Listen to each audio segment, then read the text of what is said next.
Hello, everyone. My name is Aida de Anda. I collaborate with Red Latina Communications, and I have the privilege to introduce Professor Juan Simon Onésimo Sándoval, Professor of Demography and Sociology at Saint Louis University, who's going to present to us some important information and statistics about the Hispanic and Latino community in the US and in Missouri. Professor? Thank you again for inviting me to share this research. I apologize that I was not able to make it in person, but I do enjoy the opportunity to talk about the demographic transitions of the Latino population. I just briefly want to talk about some important changes that are happening as we speak today.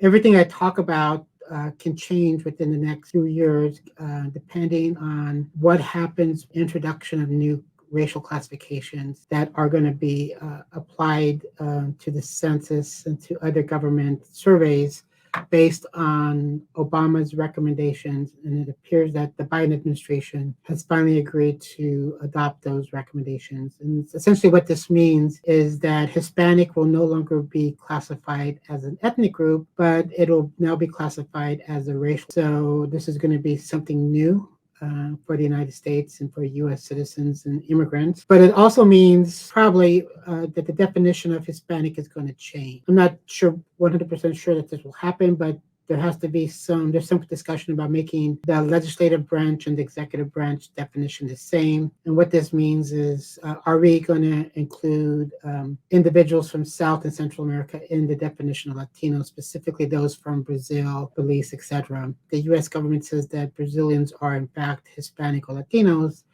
It means that anybody who's of Portuguese descent will be now officially classified as Latino Hispanic.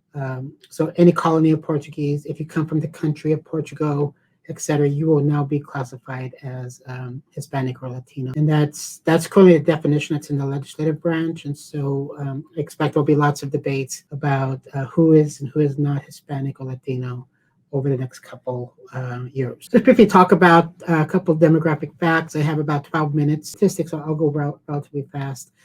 So what's happening at the U.S. level is we've seen, because of COVID, a tremendous change in our demographic.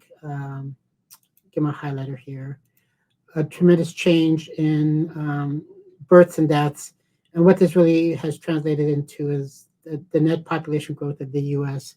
has significantly been reduced. And so we were going down because we're a much older country.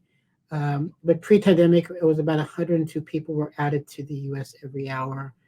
When the pandemic hit, that number went down to 22. Now it's down to 23. And so this is partly due to an increase in mortality, but also a decline in fertility. I have this slide here since my audience might find this slide interesting. We can look at this time period, 2016 to 2020, and this is the number of births to Hispanic mothers. And so we can see it has remained relatively stable over this time period here. So one thing that's happened is the United States have entered into what we call a demographic winter. We have roughly about 24 states where more people are dying than are being born. It's led by Florida, Pennsylvania, Ohio and Michigan are relatively new. West Virginia has been there for a while, Alabama, Tennessee. But you'll see here Missouri is in a demographic winter, and it's going to be in a demographic winter again this year. And it simply has to do with an increase in people dying, and there was a decrease in mothers who are having babies. And so that's why we see Missouri there. Now, one of the things that's happened, and this started happening around 2012, is when we break down the demographic winter by race, we see that the white population started to have more people dying and were being born. And I'm just showing you from 2016 to 2021. In terms of the net population decline, you can see that number is getting bigger and bigger every year. And so for the last data we have, it's 661,000 population decline, more deaths than births. And so to turn this around, to get more whites who are born than are dying, you would have to increase the number of babies in a given year by about 600,000, probably 700,000 realistically, given the number of deaths that we're expecting. And that's simply not going to happen. The white population, for the most part, looks like it's in a permanent demographic winter. And if we break this down by state, we would see that the majority of states in the United States, more whites are dying than are being born. If we flip the coin and we look at the demographic spring, which implies that you have more babies born than people dying, we see that we have some states that are in a demographic spring. Texas, California, New York, Utah, New Jersey, Washington, and Colorado, for example. And a lot of those states like Texas and California, even New York to an extent, is being driven by babies born to Latinas. And so here, if we look at that same chart, but we just replace it with Latinos, we see that every year there's a net population increase of about, right now it's 570,000 per year that's added to the US population every year. So if you just take that over a 10-year period, that's about 6 million additional Latinos who will be added to the US population, and you can subtract the white population and so forth. So you can do some back of the envelope calculation and try to get a sense that the Latino population is growing, the white population shrinking. As a demographer, we're interested in short-term outcomes, and we're also interested in long-term demographic changes around 2075. And so we'll talk a little bit more about that.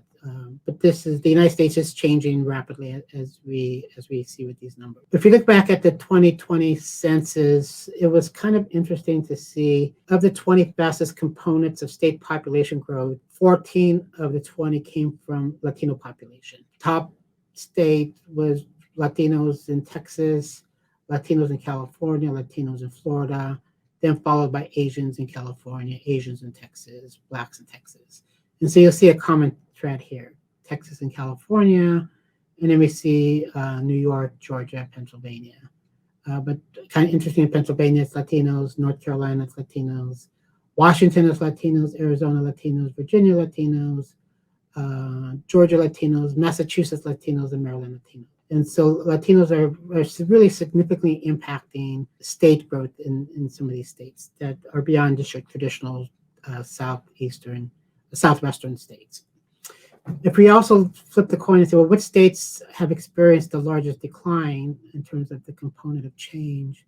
It's the white population in the following states. So we see California, New York, Illinois, but if we bring it locally here, we see the Missouri population experienced a fairly significant decline in the white population from 2010 to 2020. And so you'll see that there are no minority groups that represent the 20 fastest components of state population decline. It's typically all white. If we take it to the census and we look at 2000 to 2010, we could see that the majority of the growth was coming from the Hispanic population. And then if we look at the 2010 to 2020 census, we see again that the Hispanic population was leading that growth chart that's there. So over this past 20 years, we can see that Latinos experienced the largest change when we compare it to Asian, multiracial, Black, and other. And then we see here the white population actually experienced a decline over that past 20 years. And most of it came really here between the 2010 and 2020 census. These are just some visuals to get those numbers in perspective of what happened here. And so this orange part of this bar chart represents the Latino population growth. And so what this basically tells us is that we can expect probably for the next 20 to 40 years that when we look at population growth in the United States, Latinos are going to make up about half of that population growth. It's going to be coming down for sure because fertility is coming down. But for the most part, the U.S. is starting to stop growing at the U.S. level, and any growth that it experiences, it's really going to be driven by Latino population. If we bring it more locally here, look at metropolitan regions, we really do see that Latinos are impacting our large cities. So if we just look at the top 50 metropolitan regions in the United States, the Latino population growth was greater than the white population growth. In 47 cities, Latinos outpaced the Black population, and in 41 cities, Latino outpaced the Asian population. So as a metropolitan region and as a city, if you need to grow, one component of that growth has to come from Latinos. So if we bring it here locally to the St. Louis metropolitan region, we can see that it's not growing that much. And part of the fact that it's not growing is we need a much larger Latino population growth here. And so you can see this is where it's at. Didn't experience that much growth, but it did experience positive Hispanic growth. These are all cities that have experienced a decline in the white population and the Black population here. And so you can see that St. Louis metropolitan region is part of a small group of cities, regions that's losing its Black and white population.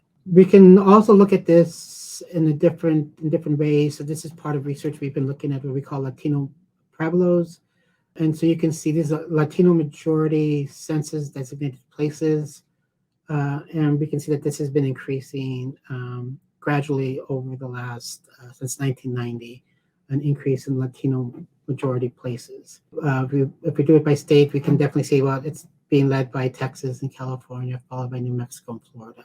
That's where it's at today. Missouri has one Latino majority city. So another aspect that's still pretty accurate compared to the 2010 census is we look at cohorts of individual groups, and I'm just comparing the white and Latino population structure. And so these are really the images that we look at in projecting 40, 50 years. And so we see that for the Latino population, if we just look at this 10 to 14, 5 to 9, and 0 to 9, those cohorts, when combined together, represent the largest number percent of, in terms of absolute number, but also in terms of percentage of the cohort. Whereas the white population, it's 60 to 64, 50 to 59. So the white population over the next 20 to 30 years, it's going to get a lot older. So these cohorts are going to be moving up 5, 10, 15, 20, 25 years. Whereas for the Latinos, these three cohorts here over the next 15, 20 years are going to be in their 25 to 30-year-old, 35-year-old. So they're going to be forming families and having children, those who decide to get married. And so that's going to contribute to even further population growth. And then these are just some numbers regarding the census for the St. Louis metropolitan region.